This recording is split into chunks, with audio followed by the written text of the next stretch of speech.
Confetti Covered Quicksand, Chapter 7. Feel the Emptiness.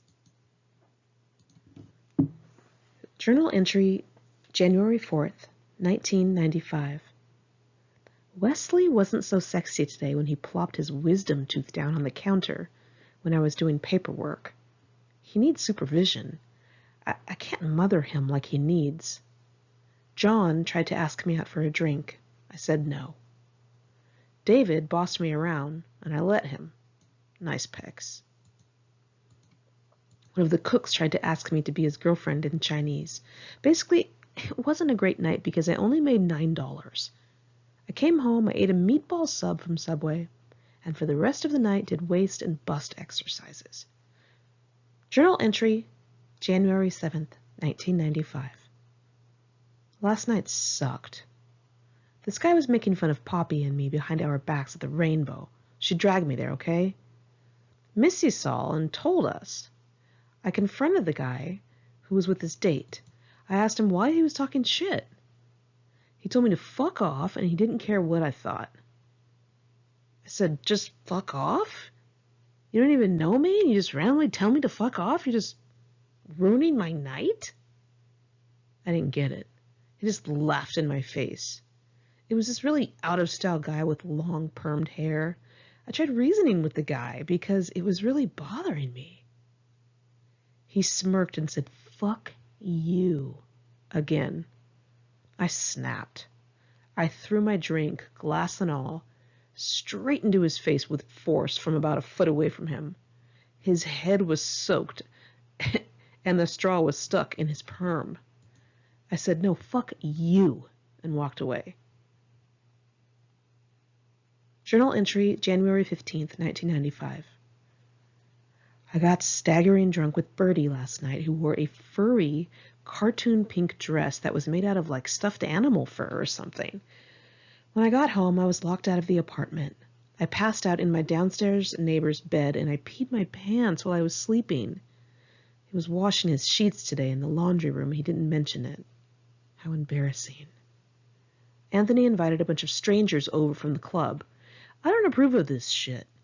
He just popped his head in here. It's 2 a.m. and he's slurring that Jack is bringing back these hot guys who they want really badly. Then he tried to butter me up and he said I was beautiful. I said, shut the fuck up. Don't fucking lie. And I shut my door on him. Oh my gosh, now I hear girls' voices. I want to go out there and get my contact lens case out of the bathroom, but there's some random guy in there. I feel like I want to move out. I have a feeling I'm not going to like Jack much after tonight. I work with him and all, and we have fun, but he gets Anthony into too much trouble, and then he just waltzes home to his parents' house and leaves us with the trail of bodies behind him. I hung out with Poppy the other day, who had just come back from a pool party with Corey Feldman, of all people. She was obsessing on her nose job. She was making me look at before and after pictures of her.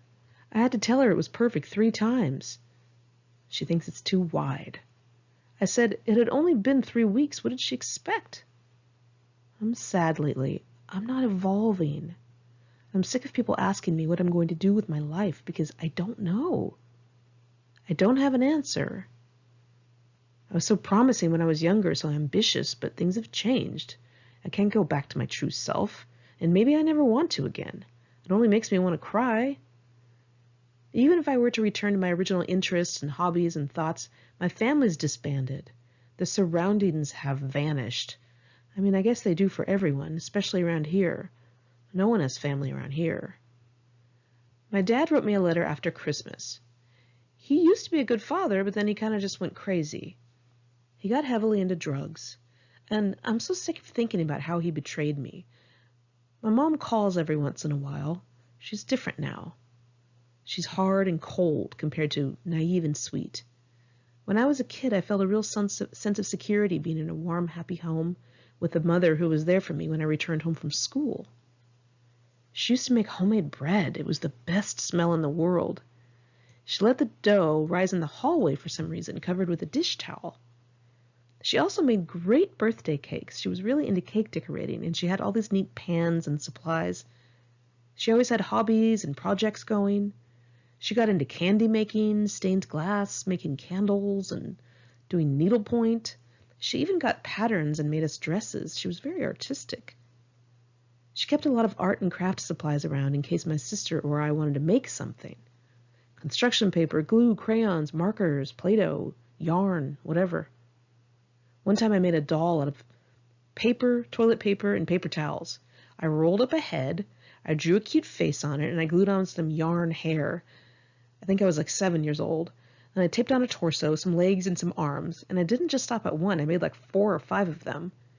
We always had the supplies to make anything our brain could think up, and I don't recall ever having to share many supplies because my sister didn't have the urge to make 5 dolls out of toilet paper like I did.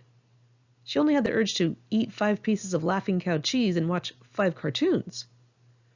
I would do something like construct an entire spaceship out of construction paper, complete with planets and neighboring galaxies, while she inspected the inside of her eyelids and agreed to let me size her for a costume I was gluing together out of candy wrappers or something crazy like that. I had a big imagination and I was relentless in my visions. I built sets for plays, carnivals, and shit.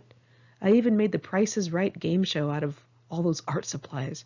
I tape recorded myself saying, "Come on down, you're the next contestant on The Price is Right." I forced my sister to run through the den to bid on some Windex and SOS pads. She had no idea what they cost, nor did I. But it didn't matter because she was the only contestant, so I pulled her ass into the showcase showdown, and I let her win the trip to Costa Rica, the pool table, and the Winnebago. I probably yelled at her for not showing enough enthusiasm at winning the grand prize. If we were painting, playing office, school, or whatever it was, she couldn't quite live up to what I had considered acceptable. She would often kind of let me down due to her sheer lack of zest, her laziness. She just wasn't interested in perfection or excellence, and I had to push her to meet my criteria. I always had a vision that she didn't share, but she was having fun, so she played along. She said she knew it meant a lot to me. One time she wrote my name on the wall under a light switch to try to get me in trouble. I remember looking at my name on the wall and thinking 2 things. One, it was very clear it wasn't me that wrote it because I didn't write in a downward diagonal fashion with each letter at a different size. And second, I thought, wow, she's pretty brave. I remember thinking it wasn't like her to do something like that to get me in trouble. Kind of admired it. My sister wants nothing to do with me now. It hurts me that she keeps such a distance from me, but she doesn't have to keep in touch if she doesn't want to.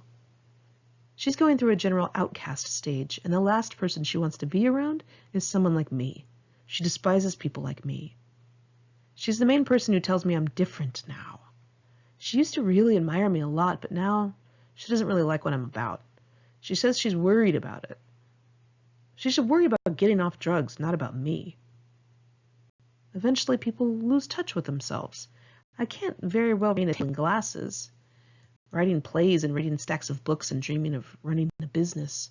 I have bills to pay, and I have minimal skills that will allow me to pay them.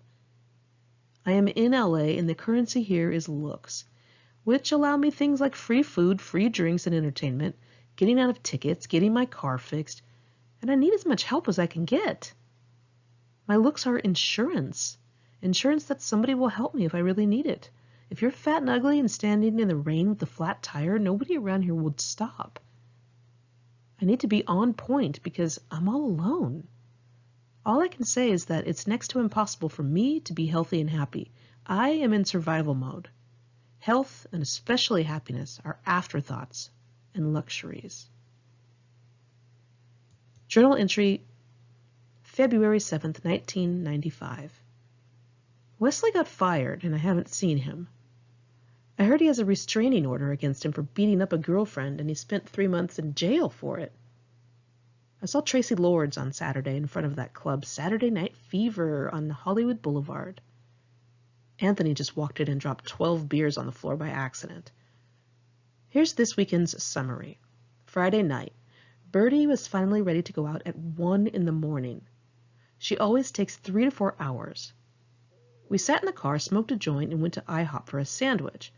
Then turned around and went home. We never even made it out because she took so damn long. I could have killed her. It was a waste of an outfit and makeup. Saturday night. Picked up Birdie, went to Saturday Night Fever, got caught in gang territory before we went in, smoking another joint and doing vodka shots in the car, We were running in our high heels because we heard gunshots and we did not want to be caught in the middle of something. There was a huge line that snaked around the block, but we were pulled to the very front and let in straight away. Courtney Salzberg was in line with her friends and asked me to get her in. I said, "Oh, sorry, I can't," and waltzed right past her and right past the velvet ropes while she stood there with the masses. I danced up a storm to songs like "More, More, More," and "I Wonder Why He's the Greatest Dancer." I don't even know what the lyrics are, you guys, but I loved those songs. Sunday night, Club 70s with Liesel and Missy. Very cute guys bought us drinks all night. I spilled a few on myself dancing to Grease songs with Liesel. She took her pants off at the bar. I danced on the main platform with Theodore, and there was a huge spotlight on us. He wore his afro wig and bell-bottoms. Missy drank too much and ran in front of a huge truck on Highland, and the truck screeched to a stop and didn't hit her. Then Liesel got really pissed on the way home and jumped out of the car when we were stopped at a light and walked off into the night in her 2 ponytails. These bitches are crazy. Lovable, but fucking crazy. Anthony's gone for 3 months on a movie job. I'm so relieved. Trying to keep up on watching the O.J. Simpson trial. There's no way he's going to be innocent, but it's entertaining watching the lawyers make their case. The guy Missy is seeing, a ZBT fraternity guy named Jordan, saw the white Bronco police chase in person last year. They were on the 405. Journal entry, February 8th, 1995. Tonight, Missy wanted to go spy on Jordan. She's convinced he has a girlfriend. We wore disguises, wigs to be exact. She wasn't quite sure where he lived, so we went searching around Wilshire in the 405 for a while. She eventually recognized his place, and I got out of the car and pretended to be a jogger and slowly jogged by his house in the dark night. The front window was completely open. I could see everything. I saw his girlfriend and him on the couch watching TV. Then I noticed the stroller. Missy's in shock that he has a kid. Now it all makes sense. She said he called once, and she heard a baby crying, and she thought she had the wrong number. Or he had the wrong number. Another time, he had a car seat in his car, but he said it was for a nephew, and she's really upset. Journal entry, February 13th, 1995. I spent all weekend with Birdie. She's so beautiful, it's hard to walk around with her sometimes. And yes, she was beautiful before, but now she's even more striking. She's lost weight, her hair is almost to her elbows, and it's a very light champagne blonde, which looks frickin' dazzling against her dark skin. Her eyebrows are perfectly done, her lips are heart-shaped and glossed with the bubblegum color, and her eyes are huge and her nose is tiny. She just looks like a Barbie doll. We went to clubs this weekend, stoned, drunk, and on Vivarin of all things. Saturday night's buzz was perfect. A Vivarin, a few shots of Rumpelmints, and a few hits of pot before we went into the club. Then a lot more drinking. Missy was with us one of the nights. The stories of this weekend aren't too interesting. We got picked out of the crowd. They put V.I.P. wristbands on us. Then Birdie screwed up all the info on her fake ID when they questioned her. And they let her in anyway. Guys were all over us, either clapping when we walked by or saying, "Yes!" or "Yeah!" or "Thank you for wearing that shirt." I started feeling all good about myself, which always backfires on me. I said, "I'm sorry, but we are like the best-looking girls here," while reapplying my vanilla frosting lip gloss. Birdie's eyes were bugged out as she covered her mouth, staring at my lips. It wasn't my lip gloss I was applying, it was my black liquid eyeliner. I'm always put in my place. Although Birdie was from a rougher Hollywood background, as I was, she did have a family. And she had a certain amount of class, if you can believe it. The girl knew how to project an image. She ate very properly and slowly. She knew her manners. And she was able to be feminine and ladylike when she wanted. Her parents had her in private schools and took her to Europe often as a child. In spite of all that, she was very self-destructive. She would pop any pill, do any drug put in front of her. There was something missing inside of her. She didn't care about being safe. The normal instincts that pop up in the rest of us were not there for her. She was game to try everything. When I watched her, it felt like she was playing chicken with the universe a lot of the time. That particular year, we were both obsessed with being thin. We would eat a ton of pizza and go back to the dumpster behind my apartment building and throw up as much as we could get out. I think she asked me to show her how to make herself vomit. And being the great friend that I was, I showed her how to damage yet another part of herself. She mostly stuck to not eating at all. And that screwed things up one night when we were going into a club. As the guys checked Birdie's ID, she suddenly started wobbling. The next thing I knew, she fell over backwards. She had fainted from not eating the entire day. The bouncers peeled her off the ground and booted us out, saying they couldn't have anyone on drugs in the club. I dragged Birdie back to the car. She didn't care that she fainted. She just wanted to know if she looked fat when she fell. She was grilling me, saying, "Are you sure? Are you sure I didn't look fat when I was on the ground? Swear on your life." After nights at the clubs, we would often wake up in the morning and go to the beach. Birdie wore a full face of makeup and gold stilettos in the sand. I knew she struggled with the same thing I did. We didn't know how to be normal. It is very hard to un-Hollywoodize yourself. As for me, I hid behind my looks and hoped no one probed any deeper to reveal my numerous flaws. I hadn't learned the many lessons I needed to learn. How to treat people, how to behave in society, general courtesy. The list went on and on. Journal entry, February 18th, 1995. I just looked at the tag on the powder blue halter top I wore out last weekend, and the name of the clothing company line was Feel the Emptiness. And on the back of the tag, it just said, numb, instead of laundering directions. Interesting. Well, Poppy's running from her Sicilian mafia friend, aka sugar daddy, Vince. He's after her to bust her legs or something because he bought her a car and she wouldn't sleep with him. She had to hide out at my place, and I don't know if she promised to be with him and went back on it or whatever, but he is pissed. Last night, Birdie and I were approached by a USC football player who said he would pay us to do stuff while he pleasured himself. He was dead serious. We told him to fuck off. I thought that was weird. He was attractive and young and rich.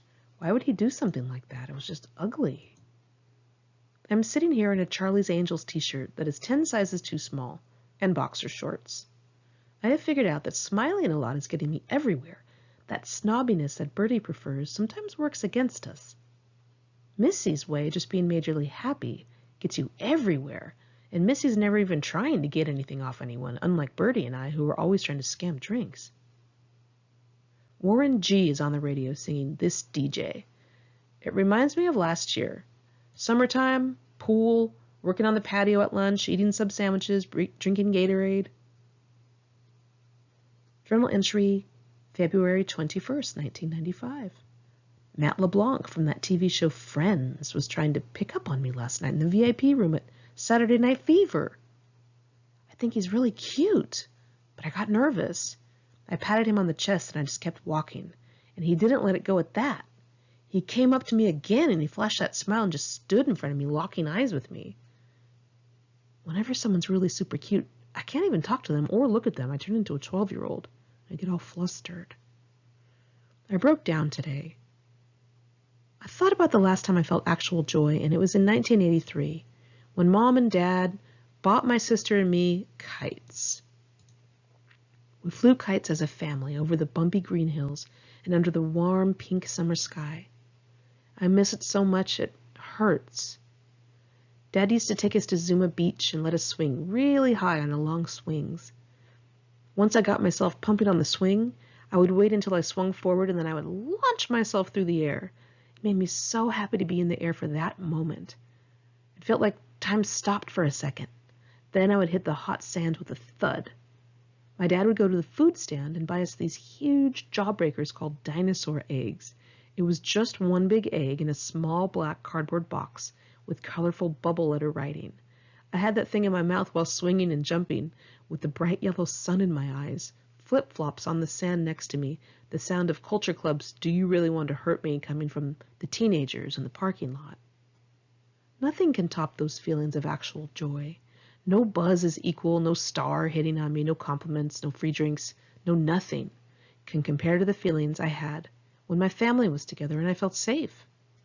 And now I look at myself, random bruises healing. I fell down some stairs on Sunday night, face puffing up from booze, bong sitting on the coffee table, empty bottle of schnapps on the ironing board, phone book packed with phonies, dishes piled up, diet pills jumbled up by the alarm clock, a rainbow of bras and G-strings thrown throughout the apartment. I had all of these relatives on my dad's side. They'd all barbecue and they'd drink beer and listen to the Oak Ridge Boys and Juice Newton and Kenny Rogers with their big beards and mustaches, their wives in tube tops and feathered hair. Someone was always playing the acoustic guitar, and there was always a dog with a gooey tennis ball in his mouth wanting to play. I would have to take the ball by the tips of my fingernails so I didn't have to touch the neon green mush. It was the early 80s. My sister and I ate bright orange tangerines off the tree in the backyard, which sprayed us with a sweet mist when we tore them open. It kind of stung our eyes. We desperately wanted to dig a tunnel underground, but the dirt would always cave in on us. We would watch Pippi Longstocking and then run outside and pretend we were trying to escape from bad guys who were after our bag of gold. I had a sticker book full of round scratch-and-sniff stickers, vinyl pencil cases with secret compartments, and tiny candy-smelling erasers that I used as hopscotch markers. I got up when it was still dark to watch Saturday morning cartoons. Only Dave and Goliath was on that early. And I watched the Dukes of Hazzard every Friday night while eating pizza. I have to stop thinking about it. Things change. People change. Everyone has to grow up.